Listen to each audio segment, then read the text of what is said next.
first of 100 wells we're gonna build in this video. Oh, water!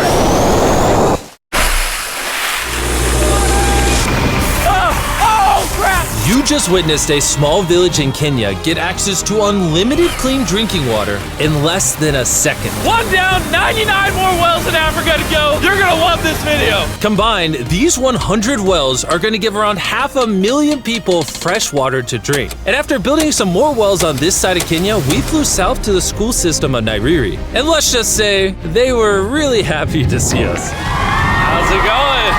It's not expecting this. Thank you for the welcome. I'm not even sure how to react. I appreciate it, everybody. This village threw a welcome ceremony upon our arrival, and Nolan got really into it. Nolan's the most awkward person I've ever met, and that's a lot coming from me. And after being shown around the school, Here comes our guest. How's it going? Oh, you having a good day? It's nice meeting you.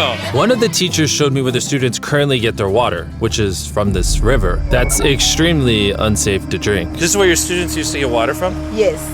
This is crazy. Yeah. You know, students complaining of diarrhea, infections like typhoid, because this is the water we've been using. So we try to treat, but you see, look at it, you know, but at the end of the day, life has to move on. You have to get some water anyway. This situation is obviously extremely sad. These children's lives are being limited and sometimes cut short from being forced to drink unsafe water. But at least for this village, we're gonna put an end to it right now. I don't think this John's gonna fit. I'm a big head. Let's see if we can find some water. Whoa, whoa.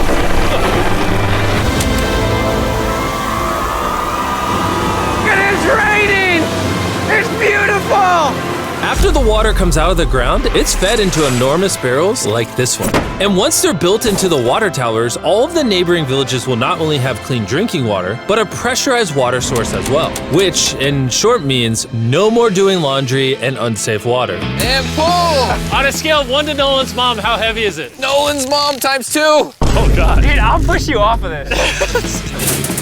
All right, here we go. Under control. We built 20 more wells in Kenya, and after we were done, Bro has another well in. Don't worry, I have more water in my other shoe. and just so you know how we built these first 29 wells, we used this giant drill to dig hundreds of feet into the ground, past the polluted sources and into an enormous aquifer of pure drinkable water. After that, we spent time installing pipes so that people all around Africa can access water from spigots like this one in Nairiri. Let's see how it tastes. Like water. It took me about a minute to fill this 5-gallon drum. How much water can this provide a day? 3,600 gallons a day. Not only will this well cover the 400 kids at this school, but literally the entire neighborhood and village around this school can use this well. We say thank you for the water. Oh, no problem. This thing can basically pump non-stop for 30 years. You would think that having an effect of this magnitude would require the resources and funding of a large government, but that's not true. Solving this problem is possible, and something humanity should all be putting effort in to fix. What's the secret of success? To be honest, just find something you love doing and do it for a long period, and eventually you'll succeed. So I'm gonna bring it super close. See us? Is that cool? Yes. If you look up, it's recording. All right, well, I'm gonna get close. All right.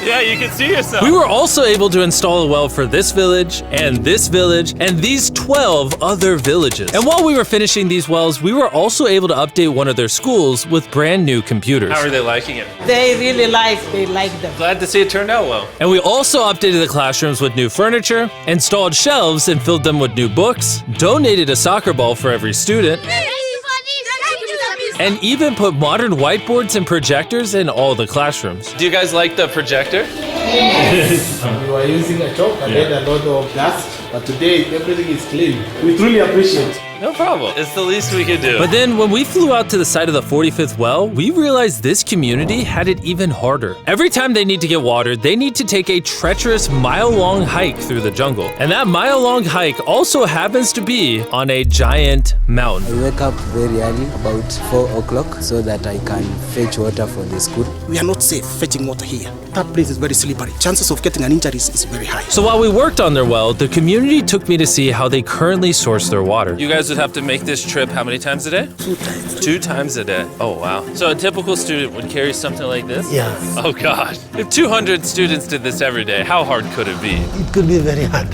Oh boy. Dang, this is very steep. We're just walking down this mountain forever. Every day. It was actually surprising how difficult this hike was. And these people go through all of that just to get to the spigot. That's water is still unsafe to drink. This is where you guys get your water from normally? Yes. And filled with water, these jugs can weigh up to 40 pounds, which is insane for these children to be carrying up this mountain. The ladies can carry 2 of those. Oh, I totally can as well then. And as soon as these jugs were filled, it was time to head all the way back up. Hurry up, let's go. He's not even sweating or anything. I got it. And now, instead of spending hours a day for unsafe water, their new well is only 10 feet away from the school. So, They can just fill it up here now.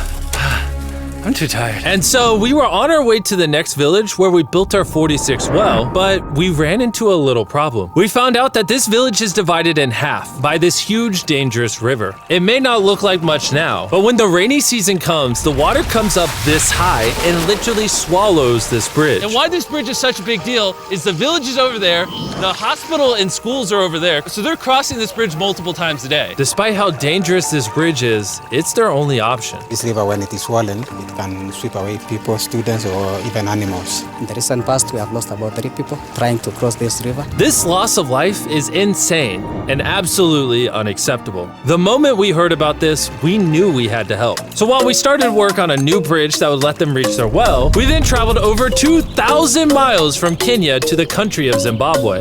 We've been in Africa for over a week, and we still have a lot more wells to do. You kind of smell. I know, it's weird. I showered this morning. Wow. Yeah. If you let me finish, I can put my arms down. Can I count on you two to finish these wells with me? Yes. First on the agenda was to check out a local hospital that was in dire need of clean water. Upon entering, we learned how big of an impact this clinic had on the village. How many kids do you guys give birth to a year here? In a month, about 50. Do 600 births a year? Wow. But unfortunately, the pregnant mothers at this clinic have to walk over a mile just to get water, and then carry these heavy buckets all the way back. However, the good news is we paid for the construction of a new modern well for them.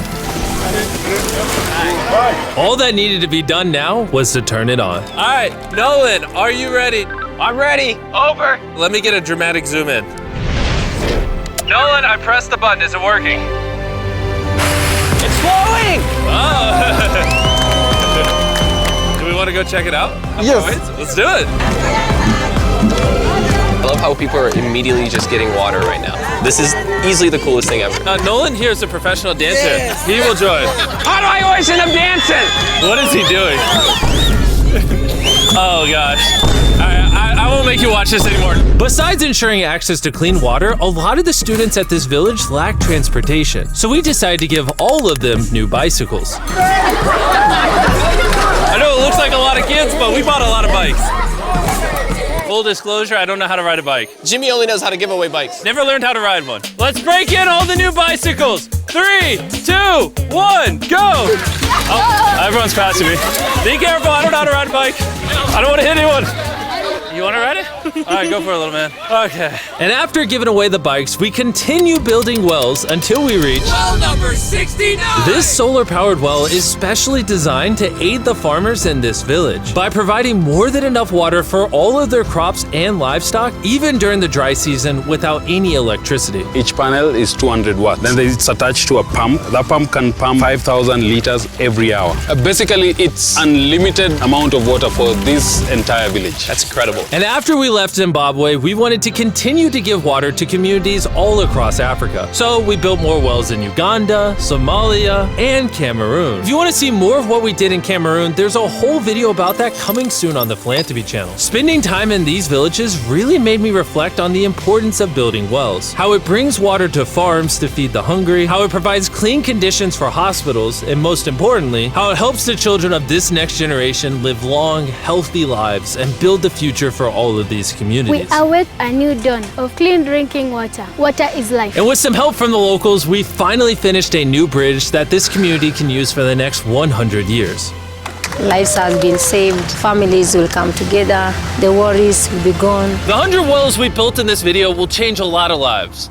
but not enough. Which is why before you go, I want to urge you all to go to beastphilanthropy.org/wells or click the link in the description and donate money if possible. We're literally not profiting a dime off this video. 100% of the money we raise is going to go towards building more wells like you saw in this video all around the globe. I know it's weird that a YouTuber has to do all this stuff, but someone's got to do it. And if no one else is, we're going to do it. As you can tell, it really does change the lives of the communities where we build them. And finally, Well 100.